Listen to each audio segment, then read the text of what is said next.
मजलिस-ए-इत्तेहादुल मुस्लिमीन का पैगाम, उसका मकसद यही है कि भारत की जमहूरियत को मजबूत किया जाए, अवाम के दिलों में भारत के संविधान के यकीन को और भरोसे को और मज़ीद किया जाए। और ये उस वक्त मुमकिन हो सकता है मेरे अजीज दोस्तों और बुजुर्गों, जब भारत की अक़लियत को सही मानों में उनको सियासी ताकत और क़ुव्वत मिलेगी। मैं आपसे गुजारिश करने आया हूँ, आपको बताने आया हूँ कि मजलिस-ए-इत्तेहादुल मुस्लिमीन को कभी भी सत्ता में जाकर संतरी या मंत्री बनने का शौक न कभी रहा न कभी रहेगा। हमारा मकसद यही रहा कि मजलूम अवाम के वोट को हासिल करके जब हमारे नुमाइंदे कामयाब होकर विधानसभा या ऐवान असेंबली या फिर सांसद पार्लियामेंट में जाते हैं तो उनको जरूरी है कि वो गरीब अवाम की तकालीफ को, उनके मसाइब को, उनके मुश्किलात को, उनके हक को हासिल करने के लिए, उनकी हुकूक को, उनकी जुल्म की दास्तान को, उनके इंसाफ के लिए, बराबरी के लिए, हिस्सेदारी के लिए आवाज उठाएं। ये मजलिस-ए-इत्तेहादुल मुस्लिमीन का मकसद और मिशन रहा और इसी मकसद और मिशन को लेकर हम आगे बढ़ रहे हैं। मेरे अजीज दोस्तों और बुजुर्गों, उत्तर प्रदेश हमारे मुल्क की सबसे बड़ी रियासत है और इतनी बड़ी रियासत में 19% यहाँ पर मुस्लिम अक़लियतों का आबादी में हिस्सा। मैं आपसे अपील करने आया हूँ कि आप जरा अपने दिल पर हाथ रखकर संजीदगी से मेरी इस बात पर गौर करिए कि इतने बड़े प्रदेश में जहाँ पर हर बिरादरी का, हर कास्ट का एक उनकी एक सियासी आवाज है, उनका सियासी नुमाइंदा है। आप खुद बताइए, उत्तर प्रदेश में इतनी बड़ी तादाद में मुस्लिम अक़लियत रहती है, क्या आपने अपना कोई नेता बनाया? क्या आपने किसी पार्टी को अपना एक मरकज़ सियासी आपने तश्कील दिया? जहां तक मेरा हाफिजा मुझे कहता है कि बरसों पहले, बल्कि आज से 55-60 साल पहले डॉक्टर अब्दुल जलील फरीदी साहब रहमतुल्लाह अलैह ने जो मुस्लिम मजलिस बनाई थी, जो एक उम्मीद का एक चिराग बनकर उभरा था, उसके बाद से आज तक मुस्लिम अक़लियत की कोई क़ियादत नहीं बनी, ना कोई आपकी सफ़ों से आपका कोई नेता बना। मजलिस यही चाहती है कि आपके दरमियान में किसी को एक नेता बनाया जाए, आपकी एक सियासी लीडरशिप को, क़यादत को मजबूत किया जाए, जो इन तमाम नाम निहाद सेकुलर पार्टियों से आजाद हो। और यही वजह अजीज दोस्तों और बुजुर्गों कि भारत की जमहूरियत की तल हकीकत, मेरी बात को आप जान लो, भारत की जमहूरियत की तल हकीकत यह है कि जिस समाज के पास उसका नेता होगा, उसी की आवाज को, उसकी तकलीफ को, उसकी मुश्किल को सुना जाएगा। जिस समाज का नेता होगा, उस समाज के नौजवानों के जज्बात, उनके ख्वाबों को पूरा किया जाएगा। जिस समाज का नेता होगा, वो अपनी माँ और बहनों की इज्जत का तहफ़्फ़ुज़ भी करेगा और उनको आगे तरक्की भी कराएगा। ये भारत की जमहूरियत की तल हकीकत है। अगर किसी समाज का कोई नेता नहीं है, कोई सियासी ताकत नहीं है, तो हकीकत यह है कि उस समाज का नाम मुसलमान है, जिसके पास ना उनका कोई नेता है, ना उनके पास अपनी कोई सियासी क़यादत है। मजलिस यही बात का पैगाम आपको देने आई है। आप पूछेंगे कसदुद्दीन ओवैसी, तुम्हारी बात में सच्चाई क्या है, बताओ। मैं 2 मिसाल आपको दूंगा। हालिया 1 महीना पहले भारत के प्रधानमंत्री ने अपने मंत्रिमंडल में तब्दीली लाई और उत्तर प्रदेश से अनुप्रिया पटेल को मिनिस्टर बनाया। क्यों बनाया? क्योंकि मोदी जानते थे कि बगैर कुर्मी वोट के उत्तर प्रदेश के चुनाव में उनको फायदा नहीं हो सकता। वहीं पर आगरा के रुकने पार्लियामान सांसद बाघेल साहब को मंत्री बनाया, क्योंकि मोदी जानते थे कि बगैर बाघेल समाज के वो उनको असेंबली में इलेक्शन में फायदा नहीं होगा। मेरे अजीज दोस्तों और बुजुर्गों, हमारा मामला यह है कि हमको डराया गया, खौफ दिलाया गया कि आप सिर्फ वोट डालने का काम करिए मगर नेता मत बनिए। मजलिस आपको बताने आई है कि आपने वोट डाला मगर आपको नेता बनने नहीं दिया गया। अगर मैं चार मीनार की गलियों से सुल्तानपुर को आया हूं तो मेरा रब जानता है कि मैं अपनी मकबूलियत या अपनी अना की तस्कीन के लिए नहीं आया हूं। मैं अगर आया हूं तो सुल्तानपुर से मुझसे बेहतर मजलिस का एक कायद बनाना चाहता हूं, एक नेता बनाना चाहता हूं जो तुम्हारे जज्बात की तर्जुमानी कर सके। इस अजीम मकसद के लिए मैं आया हूं। मैं आपसे गुजारिश करने आया हूं मेरे अजीज दोस्तों और बुजुर्गों, हालात और वक्त का तकाजा यह है कि आपको एक होना पड़ेगा, इससे कोई दूसरा रास्ता नहीं है। मिलेंगे, याद रखो मेरी इस बात को कि इत्तेहाद जिंदगी है, इंतशार मौत है। इत्तेहाद जिंदगी है और इंतशार मौत है। ये सुल्तानपुर की एक तारीखी सरजमीन है, ये औलिया अल्लाह की सरजमीन है। यहां पर बुजुर्ग हजरत अलाउद्दीन बल्खी, हजरत महमूद बल्खी, पांचों पीरन जिसको कहा जाता है, तारीखी सरजमीन है। ये सुल्तानपुर की वो तारीखी सरजमीन जहां पर सन 57 की जंग आजादी के लिए यहां के उस वक्त के जिम्मेदारों ने कसम खाई थी कि वतन अजीज से अंग्रेजों को उखाड़ कर फेंकेंगे। ये सुल्तानपुर की अजीम सरजमीन जहां पर शीतल मल्ला ने आजादी की लड़ाई में अपनी जान और अपनी एक एक चीज को कुर्बान किया। आज बताओ आप कहां है आपके नेता? गली में कोई हीरो बन जाता है या कोई छोटा मोटा काम कर लेता है। मैं आपको बताना ये चाह रहा हूं कि आपको नेता बनना है। आप बरसों सिर्फ वोट डालते गए, कभी आपने कांग्रेस को वोट दिया तो कभी आपने बीएसपी को वोट दिया तो कभी आपने समाजवादी को वोट दिया। मैं आपको ये बताने आया हूं कि क्या कभी आपने अपने आप को वोट दिया? क्या तुमने कभी अपने आप को कामयाब करने के लिए वोट दिया? तुमने गैरों को कामयाब किया, तुमने अपनों से दामन को छुड़ा दिया। आज ओवैसी तुम्हारे दरमियान में आया है। मैं तुम्हारा भाई भी हूं, तुम्हारा बेटा भी हूं, मैं तुम्हारा चाहने वाला भी हूं और मैं एक इंसान हूं। यकीनन मुझ में कई कमजोरियां होंगी मगर मेरा दिल धड़कता है तो मजलूमों के लिए मुझे गुस्सा आता है जुल्म को देखकर। मैं जुल्म को बर्दाश्त नहीं कर सकता, मैं नाइंसाफी को बर्दाश्त नहीं कर सकता।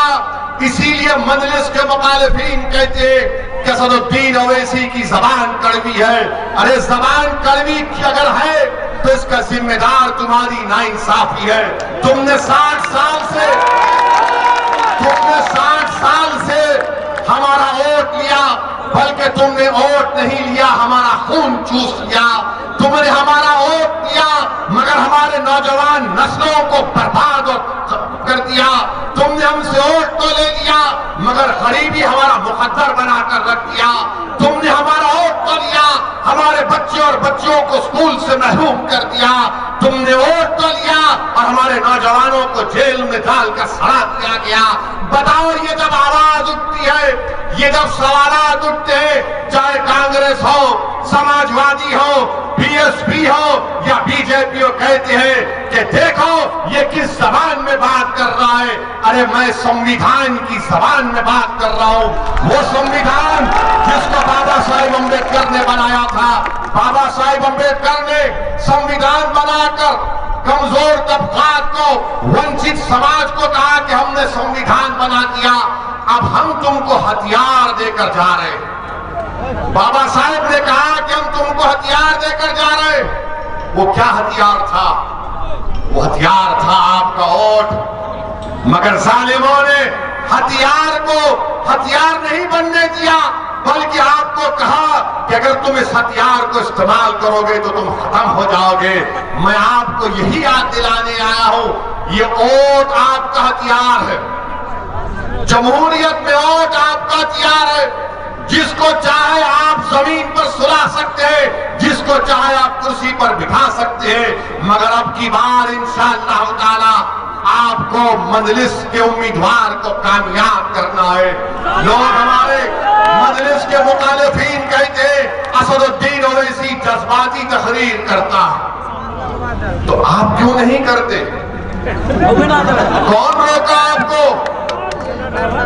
जज्बात में कौन आता है मालूम आपको?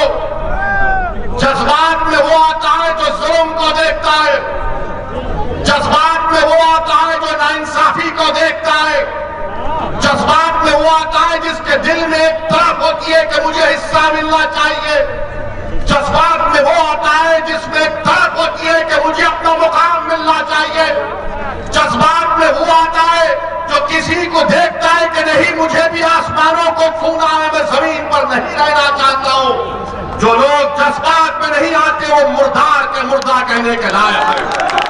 इसीलिए मेरे अजीज दोस्तों और बुजुर्गों, जज्बात को जमहूरियत में संविधान की चार दीवारी में रहकर हमको अपने ख्वाबों को पूरा करना है। और वो ख्वाब क्या है? समंदर की तह में जाकर ख्वाब को तलाश करना नहीं है, वो ख्वाब आसमानों पर या चांद पर जाकर मट्टी लाना नहीं है। मेरा ख्वाब और आपका ख्वाब सिर्फ यही है कि मुत्तहिद हो जाए और अपनी जमात को मजबूत करें। मेरे अजीज दोस्तों और बुजुर्गों, ये Samajwadi party, BSP, Congress, BJP सब हम पर तनकीद करते हैं, अनाप शनाप भगते रहते हैं। मुझे इसकी कोई फिक्र नहीं है, क्योंकि मैं जानता हूं कि अगर ये मुझ पर उंगलियां उठा रहे हैं, मुझ मेरे बारे में बोल रहे हैं, इसलिए बोल रहे हैं कि पूरे उत्तर प्रदेश में अगर उनको कोई नजर आ रहा है जो गरीब मजलूम आवाम की आवाज बनकर उनके इंसाफ का मुतालबा कर रहा है, तो उनको मैं ही नजर आ रहा हूं। इसीलिए मजलिस पर तनकीद करते हैं, निशाना बनाते हैं। मगर हम ये पूछना चाहते हैं, सवाल मेरी जातियत का नहीं है, बताओ उत्तर प्रदेश का मुसलमान इतना कम पढ़ा लिखा क्यों है? उत्तर प्रदेश का मुसलमान इतना कम पढ़ा लिखा क्यों है?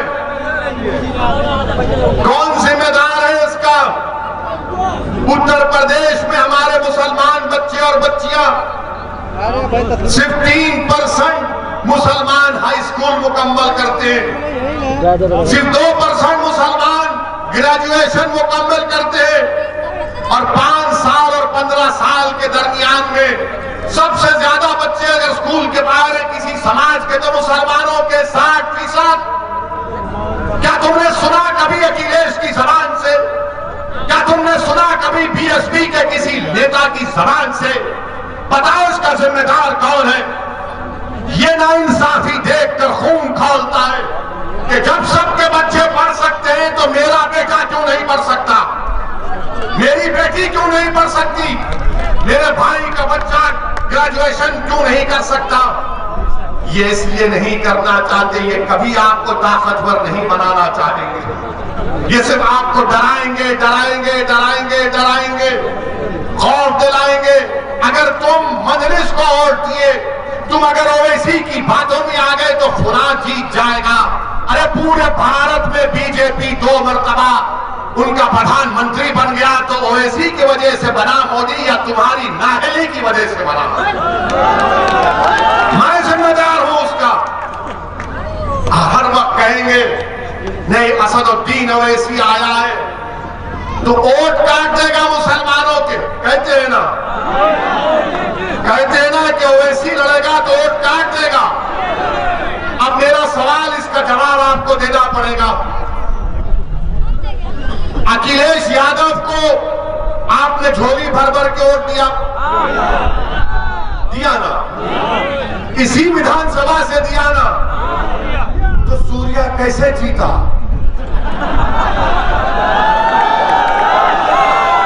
सूर्या कैसे जीता? तुम्हारी वोट से जीता या अखिलेश के लोगों ने वोट नहीं दिया? बताओ सवाल का जवाब दो। तुमने सूर्या को वोट दिया, ये वो अनूप को वोट दिया, शर्माओ मत, बताओ कितनों ने सपा को वोट दिया? हाथ उठाओ। शर्माओ ने, डरने की जरूरत नहीं, अल्लाह से डरो।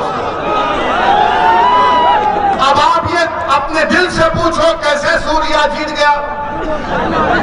मैं तो नहीं था ना, हम थे क्या? ये दाढ़ी वाला टोपी वाला तो नहीं था ना, तो फिर कैसे सूर्या जीत गया? कैसे जीता? ये जीता इसलिए क्योंकि अखिलेश भैया के लोग उसको अपना नेता मान लिए, उसको वोट दे दिए। और आप तो बोला नहीं नहीं डालेंगे तो वो जीत जाएंगे। डराया डराया। अब आपको फैसला करना है, डरने और घबराने की जरूरत नहीं है। और 2019 के पार्लियामेंट के चुनाव हुए, क्या बहन जी और अखिलेश मिलकर नहीं लड़े? लड़े ना, लड़े ना। कौन जीता यहां से? ये पार्लियामेंट का चुनाव कौन जीते? पार्लियामेंट का चुनाव कौन जीता? बीजेपी के जीते ना। आपने वोट दिया बीजेपी को? दिया आपने वोट बीजेपी को? देंगे बीजेपी को? फिर जीता कैसा बीजेपी? कैसा जीता बीजेपी? कौन वोट दिया बीजेपी को? ये बात हम जब बोलते हैं तो समाजवादी, बीएसपी, बीजेपी, कांग्रेस सबकी रातों की नींद हराम हो जाती है। क्या हमने 2019 के लोकसभा चुनाव में एक कैंडिडेट खड़ा किया? मजलिस ने खड़ा किया, फिर कैसा जीत गया? कौन जीते? बीजेपी जीत गई। सबसे ज्यादा पार्लियामेंट की सीट पर बीजेपी जीत गई। और ये आके बोलते ओवैसी लड़ेगा, वोट काटने के लिए लड़ा है। अच्छा, अब एक और सवाल का जवाब, जरा दूर से वहां से आवाज नहीं आ रही। अब इस सवाल का जवाब आप लोग देंगे। क्या तुमने कभी सुना कि हमारे हिंदू भाइयों ने अगर बीजेपी को वोट दिया तो क्या अखिलेश ने कहा कि हिंदू वोट डिवाइड होगा इसलिए मैं हार गया? तुमने सुना कभी? क्या तुमने कभी सुना कि बहुजन समाज के नेता ने कहा कि हमको हमारे दलित समाज ने वोट नहीं दिया तो बीजेपी जीत गई? आपने सुना?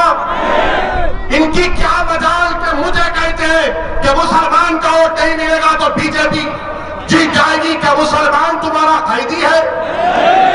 क्या तुम उनके गुलाम हो? क्या तुम बहादुर हो? क्या तुम मर्द मुजाहिद हो? क्या तुम मोमिन हो? क्या तुम रसूलुल्लाह के गुलामों के गुलाम हो? तो फिर अब की बार इन जंजीरों को तोड़ दो मेरा भाई।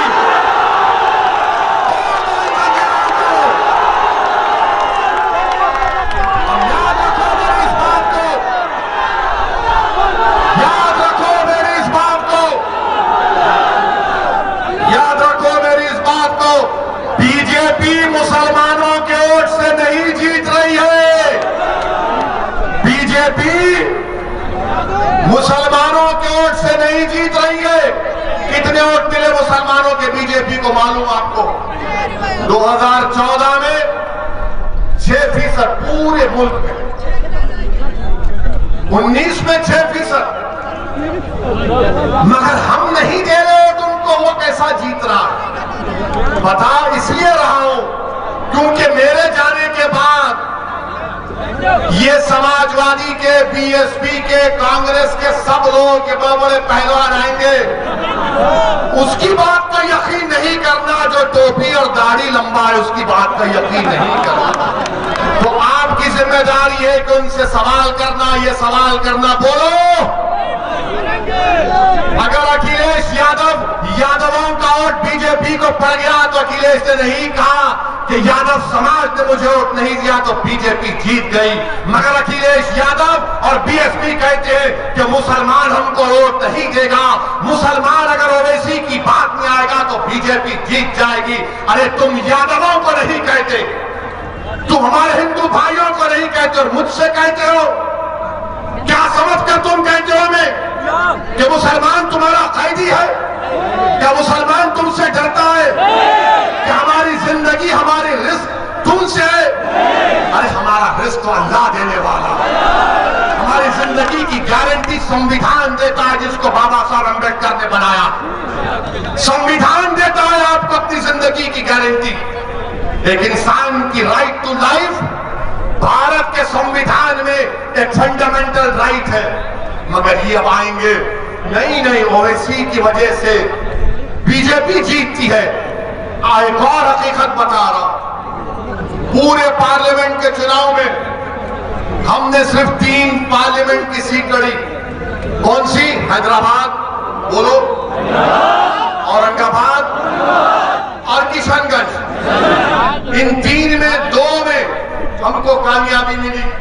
हैदराबाद की आवाम का लाखों सलाम, हमने बीजेपी को हराया। मोदी भी आए थे मेरे लिए, मुझे हराने के लिए मोदी भी आए थे, अमित शाह भी आए थे, मगर दाल नहीं गली। औरंगाबाद, महाराष्ट्र, ये भी सुनो, याद रखो, ये जब आएंगे मेरे जाने के बाद, मेरे नौजवानों रिकॉर्ड करना इसको, व्हाट्सएप पे डालोगे ना, फसाद बुक पे डालोगे, फेसबुक नहीं है, फसाद बुक है, ट्विटर पे डालोगे, इंस्टाग्राम पे, सब पे डालना ये बात, ओवैसी के सवालात। औरंगाबाद में 21 साल का शिवसेना का एमपी था, 21 साल का। किसने हराया उसको? कांग्रेस ने हराया नहीं, मजलिस-ए-इत्तेहाद और मुस्लिमीन ने उसको हराया और इम्तियाज जलील को वहां कर अपने पार्लियामान बनाया। अब बचा तीसरा किशनगंज, वहां पर मजलिस को 3 लाख वोट मिले। अख्तरुल ईमान हमारे बिहार के प्रदेश के सदर है, 3,25,000 नीतीश कुमार की पार्टी को मिले और 3,50,000 कांग्रेस को मिले। बीजेपी नहीं जीती वहां पे। अब आप बताइए कि जहां मैं लड़ता हूं वहां बीजेपी नहीं जीतती, मगर ये लोग तुमको डरा रहे हैं, ओवैसी आएगा तो ऐसा होगा। मैं ये तमाम सेकुलर पार्टी से कहना चाह रहा हूं, बचपन में बच्चों को सुनाया जाता था, हमने किताबों में पढ़ा कि सो जाओ बेटा वरना शेर आएगा, शेर आएगा। और हम तक बच्चे डरते थे, अम्मा अपने पलों में लपटाती कि बेटा सो जा, सो जा। अब उल्टा हो चुका है, माए कह रही कि बेटा आराम से सो जा, मजलिस आ गई, मजलिस आ गई। ये फर्क, ये तब्दीली हम ला चुके हैं। इसीलिए इनको डर होने लगा है, इसीलिए इनको लग रहा है कि अब वो जो मुसलमानों का वोट, जो उनका कैदी था, जो उनका वोट बैंक था, जिनका रिजर्व बैंक था, उनको नजर आ रहा है कि असदुद्दीन ओवैसी की पार्टी उस वोट बैंक को वोट बैंक नहीं बल्कि ताकत के तौर पर मुसलमानों के हक के लिए इस्तेमाल करता है। ये बात आपको समझना है मेरे अजीज दोस्तों और बुजुर्गों। डरने और घबराने की जरूरत नहीं है। अब आप आ जाइए, बाबा के बारे में सुनिए। मुख्यमंत्री है मगर मैं उनको बाबा कहता हूं, लोग महाराज भी कहते हैं। अब इनके लोग ये बोलते हैं सबका साथ, सबका विकास, सबका विश्वास, मोदी जी बोलते ना। अच्छा, आप मेरे को बताइए कि भारत सरकार ने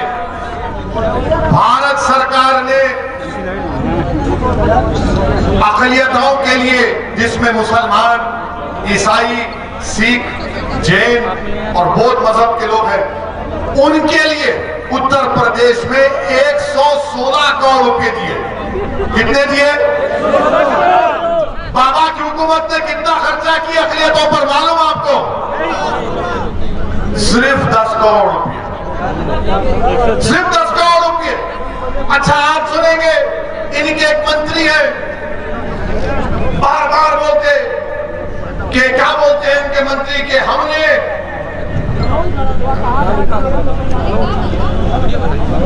इनके मंत्री कहते हैं कि हमने मुसलमानों को प्रधानमंत्री आवास योजना में हमने घर दिया है। मैंने पार्लियामेंट में सवाल किया, अखिलेश भैया तो सवाल नहीं करते, उनको मालूम कि लोग कहां जाएंगे हमको छोड़कर। वो तो हमको भैंस समझते हैं कि दूध निथार निथार निथार निथार के हम खुद ही पी लिए। हमने सवाल किया था कि बताओ प्रधानमंत्री आवास योजना ग्रामीण में कितने घर मुसलमानों को उत्तर प्रदेश में मिले? तो कहा गया 2017-18 में मोदी की सरकार ने 7,65,000 घर दिए। कितने दिए? 7,65,000 घर दिए। और आपको मालूम मुसलमानों को कितने मिले? 10। 7,65,000 में 10 घर मुसलमानों को मिले। और बाबा और मोदी कहते सबका साथ, सबका विश्वास, सबका विकास। यानी बताइए आप कितना नाइंसाफी और झूठ हमसे। और फिर एक और जगह पर एक बीजेपी के लोगों ने कह दिया कि हम मुसलमानों के लिए इतना कर रहे हैं, ओवैसी तो सिर्फ भड़काऊ भाषण देते हैं। हम ये बीजेपी की सरकार को पूछना चाह रहे हैं, जरा ये तो बता दीजिए कि सुल्तानपुर में कितने सीनियर सेकेंडरी के स्कूल हैं? सुल्तानपुर में एक भी सीनियर सेकेंडरी का स्कूल नहीं है। पूरे एक ब्लॉक में एक ही स्कूल है, पहली से 10वीं जमात, यानी क्लास 1 से क्लास 10 तक, वो भी कहा मदरसा। अब आपने टीवी पर देखा होगा कि माशाल्लाह हमारे टीवी के लोग भी मोदी जी के बहुत करीबी दोस्त हैं, बहुत करीबी दोस्त हैं। यहाँ पर है वो हमारे दोस्त हैं नौकरी करके, ये नहीं कि जो मालिक है वो बहुत करीबी दोस्त है। उनका ऐसा रिश्ता है मोदी जी से कि वो अपने बाप को गाली सुनना पसंद करेंगे, पर मोदी जी के बारे में तनकीद सुनना पसंद नहीं करेंगे। तो क्या चला है टीवी पे कि मुसलमानों ने कह दिया कि बच्चे और बच्चियां साथ मिलकर नहीं पढ़ना चाहिए। देखा होगा ना टीवी पर आपने। हमारे पास भी मीडिया के लोग आए, मैंने कहा देखो मुझे बुलाओगे तो भारी पड़ जाएगा। बोले कैसे पड़ेगा? हम बोलेंगे तुमने बच्चियों के लिए कितना स्कूल खोला बताओ पहले। मैं बात चैलेंज कर रहा हूं बीजेपी से उत्तर प्रदेश की सरकार को, बताओ तुमने 4.5 साल के अपने इख्तियार में मुसलमान बच्चियों के लिए कितने स्कूल खोले? तो जवाब आएगा ओवैसी हिंदू मुस्लिम की बात करता है, हमने सबके लिए खोल दिया। अगर सबके लिए खोला तो फिर तालीम से दूर मुसलमान है, तालीम से दूर मुसलमान महिलाएं हैं, बच्चियां हैं। आप उनके लिए नहीं खोलेंगे और आप बोलेंगे नहीं ये साथ मिलके पढ़ना नहीं चाहते।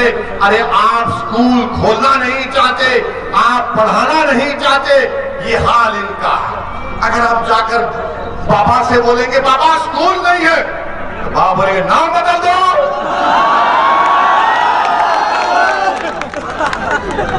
बाबा से बोलेंगे स्कूल नहीं है, मुसलमान बच्चों के नाम बदल दे। आप बोलेंगे अरे नहीं स्कूल नहीं है, तो बोलेगा ठोक दूंगा। आप बताइए एक मुख्यमंत्री इस तरह की जबान इस्तेमाल करता है क्या? अच्छा आप देखिए आपके सुल्तानपुर में अस्पताल कितने हैं? सुल्तानपुर में 2 डिस्ट्रिक्ट हॉस्पिटल हैं और वाराणसी में 4 हैं। ये क्यों ना इंसाफी है सुल्तानपुर की जनता से? और फिर सुल्तानपुर नगर में 19 पब्लिक हेल्थ सेंटर है, सुल्तानपुर में खाली 40 है। बाबा क्या करेंगे? आप तो बोलेंगे ओवैसी ठोक दूंगा। हम अपना हक पूछ रहे हैं, बताइए आप ये क्या हो रहा है? जब ये मसाइल हम उठाते हैं तो इनको लगता है कि नहीं ये ऐसा हो रहा है, ये जज्बात में ला रहा है, ये बीजेपी को फायदा पहुंचा रहा है, ये मुसलमानों के वोट काट रहा है। अरे वो जो उत्तर प्रदेश में हमारा हिंदू भाई मोदी को वोट किया, तुम्हारी जबान में तुम्हारे मुंह में जबान है ना, बोलो उनके बारे में। क्या यादवों ने वोट नहीं दिया मोदी को? या नहीं दिया? इसीलिए सूर्या जीता ना। क्या हमारे दलित भाइयों ने नहीं दिया? क्या ठाकुरों ने नहीं दिया? क्या ब्राह्मण समाज के लोगों ने नहीं दिया? सब देते हैं, मगर कोई ये नहीं कहता कि हिंदू वोट हमको क्यों नहीं मिला। मगर सबकी जबान पे क्या होता है? मुसलमान वोट क्यों जा रहा है? ये आपको फैसला करना है मेरे अजीज दोस्तों और बुजुर्गों। और आज आप देखते हैं कि हमारे मुल्क में महिलाओं की फिक्र किसको, हमारे मुल्क में मालूम आपको किसकी, कौन से महिलाओं की फिक्र है? हर टीवी पे अफगानिस्तान में महिला कैसा हो रहा, अफगानिस्तान में ऐसा, अरे कानपुर में जो हुआ उसके बारे में नहीं बोलोगे? लखनऊ से करीब कानपुर, उत्तर प्रदेश की राजधानी से करीब कानपुर, एक मुसलमान है, उसको मारा और पीटा जा रहा है। तस्वीर की दुनिया में तुमको लेकर जाना चाहता हूं। फर्ज करो कि तुम हो और कानपुर में इस मजमे के तमाम में से कोई एक लोग हो, एक शख्स हो, उसके साथ अपनी बेटी हो 11 साल की, और मौत तुमको घेर कर मार रहा है, पीट रहा है, कह रहा है कि ये नारा लगाओ, वो नारा लगाओ, और तुम्हारी बेटी पुकार रही है इन जालिमों से कि मेरे अब्बा को मत मारो, मेरे अब्बा को मत मारो। क्या 11 साल की बच्ची के जहन में ये चीजें आएंगी कि उसके सामने उसकी बाप की बेइज्जती की गई? किसने आवाज उठाई? बोलो। कोई आवाज नहीं उठाया। मुझे बयान देना पड़ा टीवी पर जाकर, तो तब जाकर हरकत में आए। इन बच्ची के बारे में कौन बात करेगा? कौन बात करेगा उस बच्ची के बारे में? मेरे अजीज दोस्तों और बुजुर्गों, इस मुल्क की आजादी में, जैसा मैंने कहा कि सन 57 की जंग आजादी में हमने हिस्सा लिया, हमारे उलमाओं ने जिहाद का फतला दिया। अल्लामा फजल कैराबादी की कुर्बानी को कोई सुबह क़यामत तक नहीं बुला पाएगा इंशाअल्लाह। वहीं पर चौरी चौरा का वाकया हुआ था, एक पुलिस स्टेशन पर हमला हुआ। आपको मालूम वो चौरी चौरा जिसका वाकया हुआ, जिसको हमारे मुल्क के प्रधानमंत्री ने कहा था कि इसको बच्चों को पढ़ाना चाहिए, मगर प्रधानमंत्री ये बोलना भूल गए कि चौरी चौरा का वाकया अगर किसी ने शुरू किया तो उसका नाम अब्दुल्ला चुड़ीहार था। उसका नाम अब्दुल्ला चुड़ीहार था।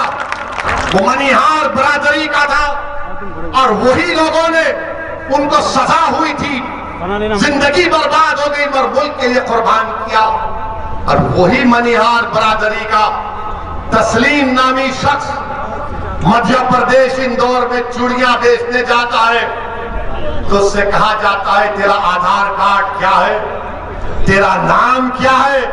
उसके चूड़ियों को लूट लिया जाता, उसके पैसों को छीन लिया जाता।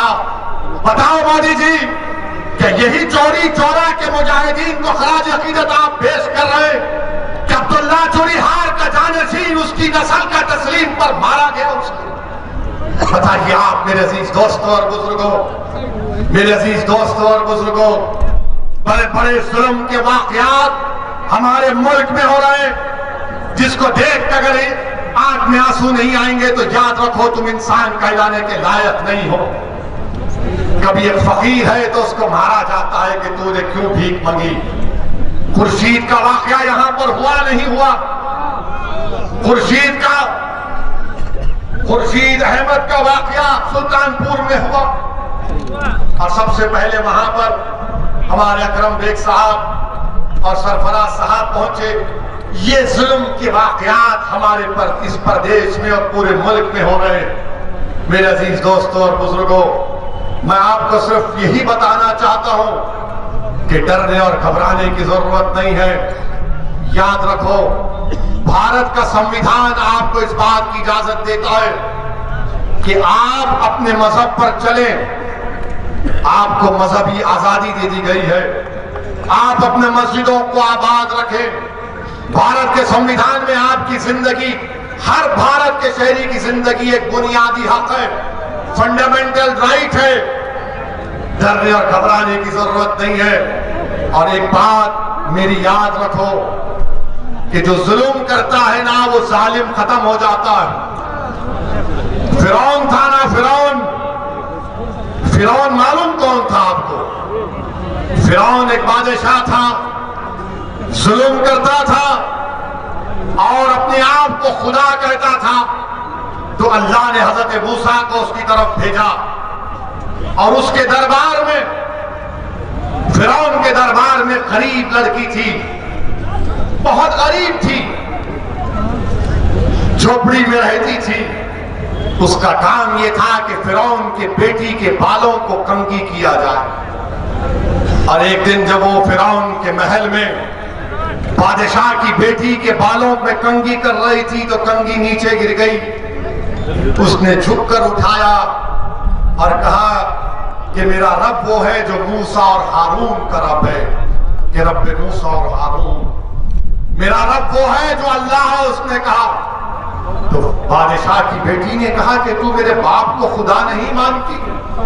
तो उसने कहा नहीं, मैं उसको खुदा मानती हूं जो तेरे बाप का और तेरा और मेरा वो अल्लाह है, मैं उसको अपना रब मानती हूं। उसने जाकर अपने बाप से कहा कि एक कनीज है काम करने वाली जो मेरे बालों में कंघा करती, वो तुझको खुदा नहीं मानती। फिरौन ने उसको अपने दरबार में बुलाया। उसके 2 बच्चे थे, एक शीरखार बच्चा था और एक 10-11 साल का बच्चा था। 2 रिवायतें हैं। एक रिवायत में आया कि फिरौन ने कहा कि क्या तू मुझे खुदा नहीं मानती? तो उसने कहा नहीं, मैं उसको मानती हूं जो तेरा भी रब है और मेरा भी रब है, वो अल्लाह है। उसने कहा देख, मैं एक बड़ा तांबे का बर्तन लाया, उसमें तेल डाला और उसको खूब जलाया और कहा कि अगर नहीं मानेगी मुझे खुदा तो तेरे बेटे को उसमें डाल दूंगा, तेरे 10 साल के बेटे को। उसने कहा कि मैं तब भी तुझे अपना रब नहीं मानूंगी, मेरा रब वो है जो तुझे और मुझे और सारी कायनात को बनाया अल्लाह। उस जालिम फिरौन ने उस बच्चे को उसकी मां के हाथ से छीनकर तेल में डाल दिया। वो बच्चा फौत हो गया। फिर पूछा बोल अब क्या बोलेगी? तो उसने जब देखा कि बच्चे की हड्डियां सामने आ गई, उसकी आंख से आंसू निकलना शुरू हो गए, तो बादशाह फिरौन ने कहा अब तू डर गई, अब मान ले मुझे खुदा, तेरे आंख में आंसू आ गए। तो उस लड़की ने कहा कि मेरे आंख में आंसू मेरे बच्चे की मौत की वजह से नहीं या तेरी खौफ की वजह से नहीं, मेरे आंख में आंसू सिर्फ इसलिए आए कि अल्लाह मुझे एक ही जान दिया अपने दीन पर कुर्बान करने के लिए। फिरौन ताज्जुब किया और फिर कहा कि तेरे शीरखार बच्चे को ले लूंगा। उसके सीने से छीन लिया गया।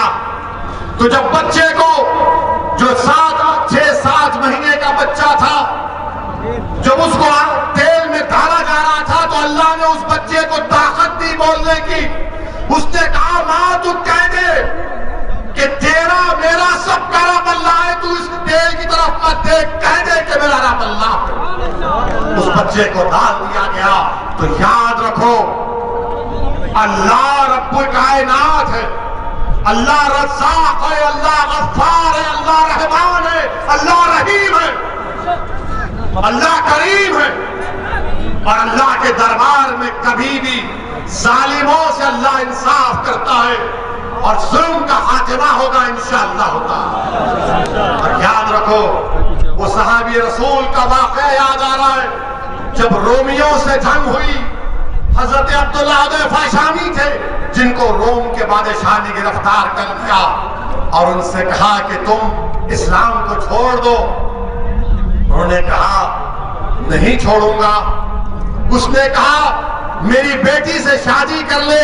उन्होंने कहा मेरा शादी करने का इरादा नहीं है। उसने जेल में डाल दिया। एक बदकिरदार किस्म की एक महिला को उसके पीछे लगा दिया। वो जेल में भागते थे, उससे कहते थे कि मुझे हाथ मत लगा, तू गैर महरम है।